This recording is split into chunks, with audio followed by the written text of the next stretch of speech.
Hello, good morning mga lalabs, mga vayots. Magandang hapon Pilipinas, magandang umaga, tanghali, hapon saan man sulok ng mundo sa mga kapwa ko po OFWs. Miga love shout. At sa Pilipinas kung mahal, miga love shout out din sa'yo. Migalab shout out din sa mga animal na mga buwaya sa gobyerno.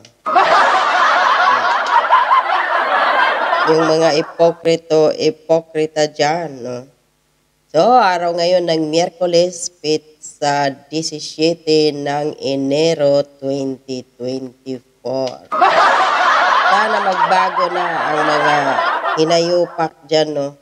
Sa gobyerno, lalo na yung mga trying hard copycat, ang mga ambisyosong tambaloslos na gustong magiging prime minister, presidente, or gusto na kunin ang buong Pilipinas.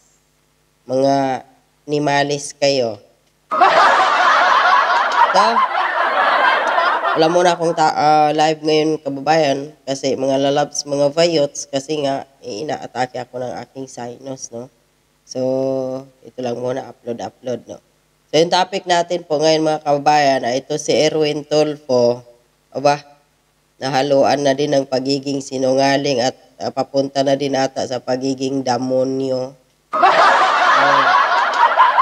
At ito si Mike Abe. Ito si Erwin Tulfo at saka si Mike Abe. Sa kakapagtanggol nila kay Tambaloslos, nagmukha din silang Tambaloslos na tanga. So, unahin po natin ito, si Erwin Tulfo. So, kahapon, in-interview siya, no? Abay, nag-deny ang hayop. Ang sabi, ito,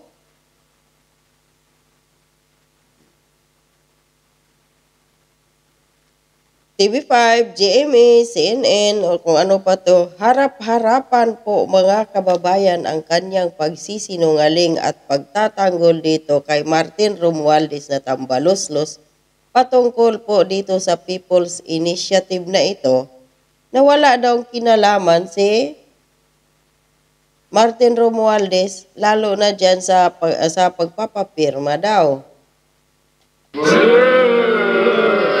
Tandaan po natin mga kababayan na ito si Erwin Tulfo ay kaututang dila din ito ni Martin Romualdez. Kasama nga niya ito sa kanyang mga kasinungalingang lakad. Matatandaan ninyo yung mga ini-inspection kunwari ni Martin Romualdez na mga budiga ng bigas dyan last year. Na nagpipiling si Martin Romualdez na bilang isang House Speaker, hindi lang po siya House Speaker nagiging DTI pa rin siya. Hindi niya trabaho ang mag-inspeksyon ng mga bodega pero andun siya at kasama itong himod puwet na si Erwin Tulfo na kung saan ay sumasamba dyan sa kanyang peking poon na si Martin Romualdez at pinagtanggol pa ngayon. So ayon dito sa RPI News, House Speaker, itong sabi daw sabi ni Erwin Tulfo, House Speaker Romualdez, walang kinalaman sa pagpapapirma sa People's Initiative ayon kay Representative Erwin Tulfo sa isang, at yung may isa pang dating mambabatas din na gano'n din ang sinabi, pinagtanggol. Ang tanong, Erwin Tulfo, magkano? Hanggang ngayon itong si Congressman Erwin Tulfo na hindi naman hinalal ng taong bayan na naging congressman dahil dyan sa kanilang CIS party list na yan. Diba? Mismong kapatid ninyong si Ben Tulfo, hinamon kayong dalawa ni Senator Raffy Tulfo na maglabas kayo ng inyong PUA audit dyan sa Congress. Nung sinabihan kayo ni Tatay Digong na the most rotten o yung pinakabulok na institusyon sa Pilipinas ay ang Congress. Tahimik kayo. At tahimik kayo pero gumaganti kayo sa mga Duterte din. Patahimik din. Hindi halata, maano kayo. So ito na naman ngayon sa People's Initiative, na kung saan ay mismong si Edsel Lagman na nga ang nagbulgar na may bayaran. Senator Amy Marcos, pinsan mismo ng tawag dito ni Martin Romualdez. Si Senadora Amy Marcos ha, pinsan. Tapos ngayon, ito si Erwin Tulfo nagsisinungaling. Gaano ba kalaki yung bigay sa iyo, Erwin Tulfo ni Martin Romualdez para ipagtanggol mong ng ganon? Ito ba mga kababayan, ang nais ninyong magiging number 1 senador sa darating na halalan sa 2025? Ngayon pa nga lang hindi pa nga siya representative dyan sa Congress, congressman ng party list, hindi nga to halal. Sinungaling na nga. How much more mga kababayan kung ito ay magiging ganap na elected senator na. Mas lalo pa dito, hindi pa ito hindi pa ito yung tunay na ugali ni Erwin Tulfo. Lalabas at lalabas yan pagdating ng panahon. So, iboboto nyo pa rin ito. Kayo, kung mahal po ninyo ang mga sarili ninyo, mahal ninyo ang bahay ninyo, huwag kayong bumoto sa isang tao ngayon pa lang ay nagpakita na kung gaano siya kasinungaling. Di po ba? So, dito po tayo ngayon sa pangalawa nating topic, si Mike Abe, na kung saan ay tinitira-tira. Wala nga akong internet ngayon kaya hindi ko ma-play yung kanyang pagiging hambog ni Mike Abe, no? So, tinitira-tira niya si Pulong, pinagtanggol din si Martin Romualdez patungkol sa tawag dito, yung People's Initiative, na kung saan ay tinira ni Mike Abe si Pulong dahil tinawag niya na peking poon. So, ito kasi yan, ang sabi ni Pulong dito, dalawa to ha. Ang sabi ni Pulong dito, I was informed that PBA party list representative Margarita Migs Nograles is spearheading the PI or yung People's Initiative movements in Davao City. I am against this People's initiative as this is not the people's voice. Kung tama ni naman Hindi naman ito yung boses ng taong bayan The fact na sila ay nagpapapirma sa taong bayan na nililin lang nila, binibigyan ng 40 pesos, 100 pesos, 1,000 pa, 3,000 pa daw according ni Senadora Amy at ni Edsel Lagman. Diba?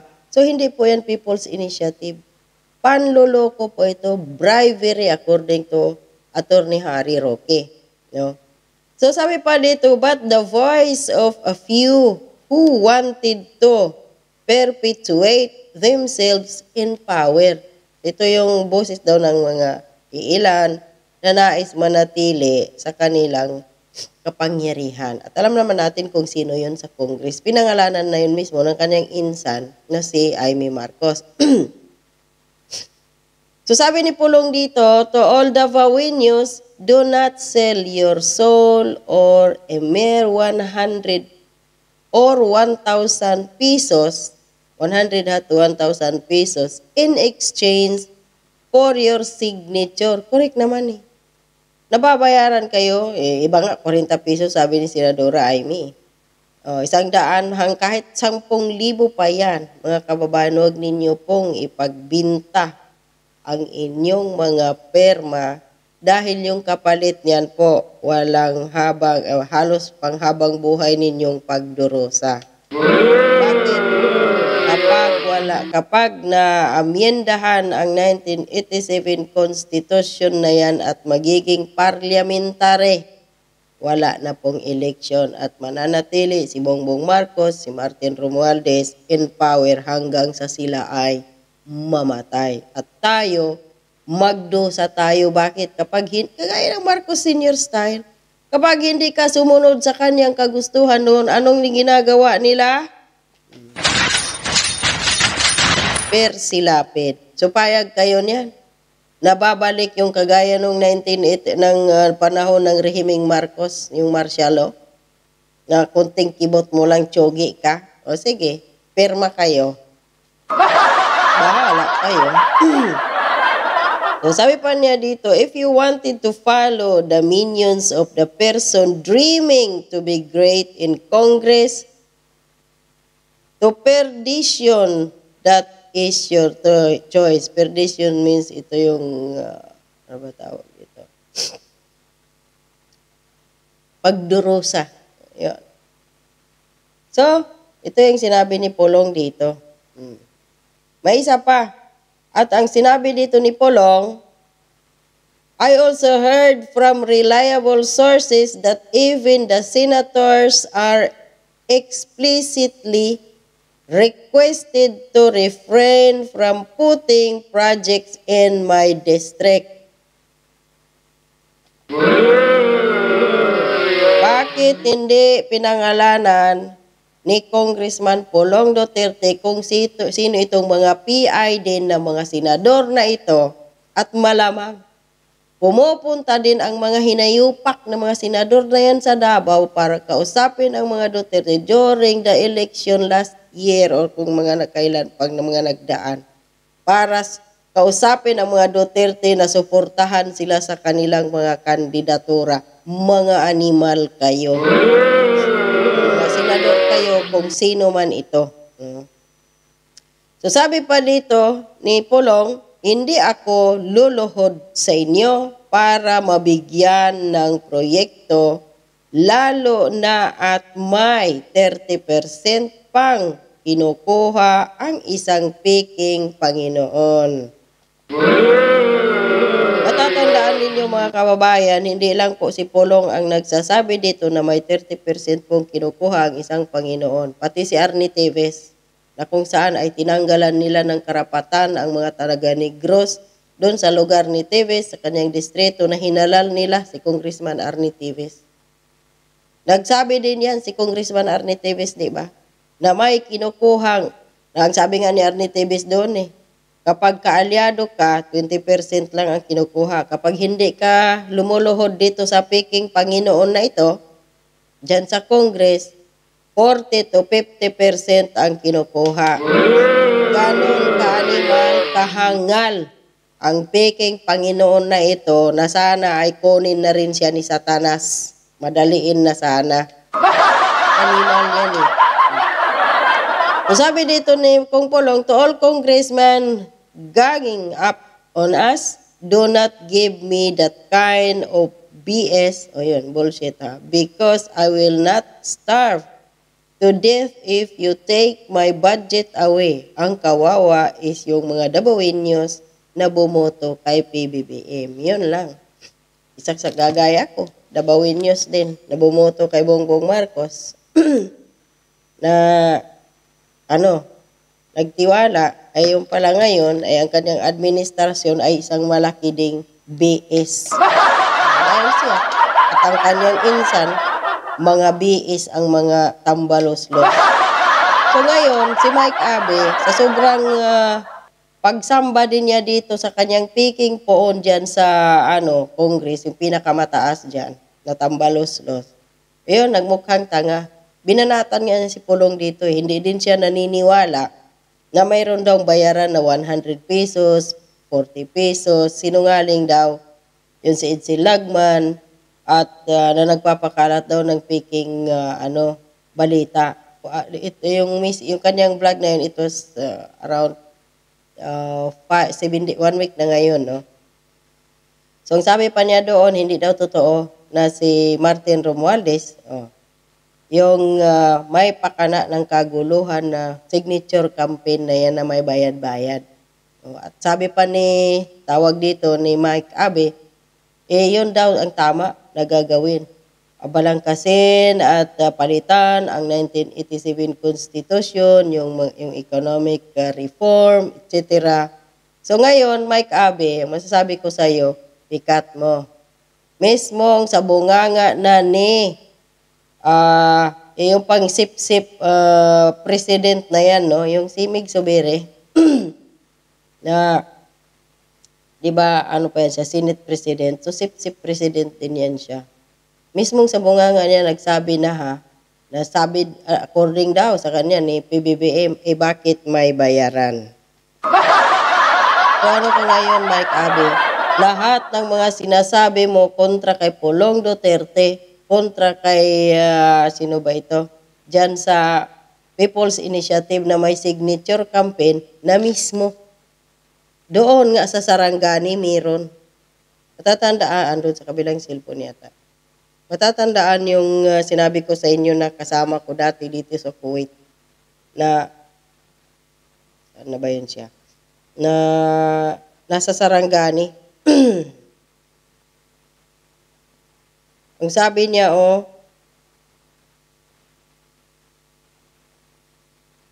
kasi nag-vlog ako niyan doon sa Facebook. May short ako doon na sinabi kong huwag magpirma sa mga ganyan. So sabi niya dito, hiningi niya yung papel na yung papipirmahan. Tapos sabi niya dito, murag ka nang giingon nimo nahitabo na baya day ay. O yun. So yung sinasabi ko daw na yun na papirma, nangyari na daw doon sa Sarangani province. Kusinin ko sa kanya yung papel. Sabi pa niya, kay nabi to balita, nga naa daw taga Manila, nga mag-ari diri para magpapirma ana. Di ba? So, andoon na, sinin ko. So, doon sa kanilang lugar sa Sarangani, mayroon na ding papirma. Kaya ikaw, Mike Abe, wala kang alam. Sa pagtatanggol mo dyan sa phone mo, ang tanong magkano. Kaya ba siguro nakabili ka ng bagong sasakyan dahil diyan?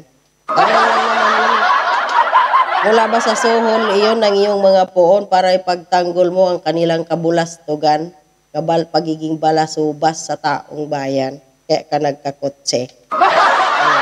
So ano ngayon? Kinain mo ang salita mo. Pagtanggol mo dyan sa iyong poon, ikaw nagmukha kang tanga. Sayang ka pa naman, journalist ka pa naman, no, Mike Abe. Hinahangaan ka dati pero ngayon ba nangyari sa iyo? Nagpalunod ka sa isang basong tubig according to Christy Fermi. No? Yun lang. Ang hirap sa isang tao, kapag gutom ka, kumakapit talaga sa patalim. Hindi mga lalaki lang na walang trabaho kumakapit sa bakla. Pati yung mga journalist pala, yung mga vloggers dyan, mga ensimada, according to Maharlika, binabayaran. Mga mukha ng mga pisting animal, mga bayaran. Diyos ko po, nakakahiya kayo. Kaya ikaw, Mike Abe, kinain mo yung lahat ng mga sinasabi mo. Nagbuka kang tanga, pareha kayo ni Erwin Tulfo. Hanggang dito lang po. Maraming salamat. Stay safe po. God bless and bye-bye.